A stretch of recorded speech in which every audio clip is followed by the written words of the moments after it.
Usaha kita untuk membangunkan kawasan luar bandar. Kita di peringkat kementerian yang mendatang ni kita akan gunakan berbagai pendekatan. Bukan hanya untuk memastikan supaya pembangunan luar bandar ini hanya menyentuh perkara-perkara yang kita katakan asas. Buat jalan, buat lampu, bina rumah. Kita perlu adunkan pembangunan dan kemajuan luar bandar ini dengan berbagai inisiatif. Contohnya melahirkan seramai mungkin usahawan. Dan untuk mempertingkatkan daya upaya mereka dari segi ekonomi. Kelak nanti kalau ada keuangan, pendapatan masyarakat luar bandar, kita dapat tingkatkan. Ini akan kita dapat pastikan supaya mereka ada kemampuan mereka. Bukan hanya untuk belanja bayar bil air, bil elektrik, mengantar anak-anak mereka untuk belajar bukan hanya dalam negara, sampai ke luar negara.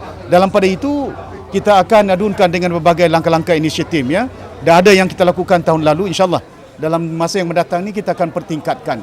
Di samping kita mewujudkan RTC seperti di Gopeng di Perak ini sebagai satu pusat yang kita tempatkan di situ hasil keluaran orang-orang kampung dapat kita letakkan di situ.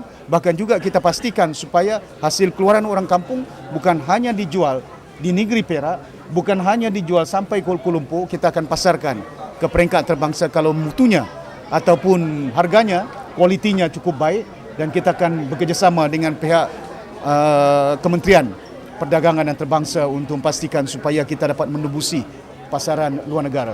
Ke arah ini, dah ada RTC kita wujudkan di Perak ni, di Gopeng. Kita akan wujudkan seramai mungkin mini RTC.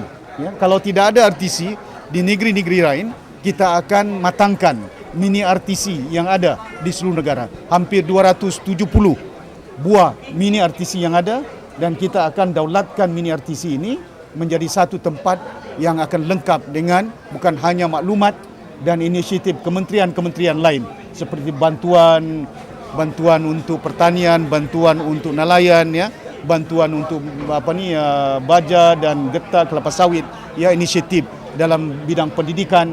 Ini kita akan pastikan supaya mini RTC sebagai satu pusat pangkalan di mana rakyat luar bandar akan dapat maklumat yang cukup lengkap, akan dapat kemudahan untuk membolehkan mereka, kita akan dapat tingkatkan mata pencarian mereka.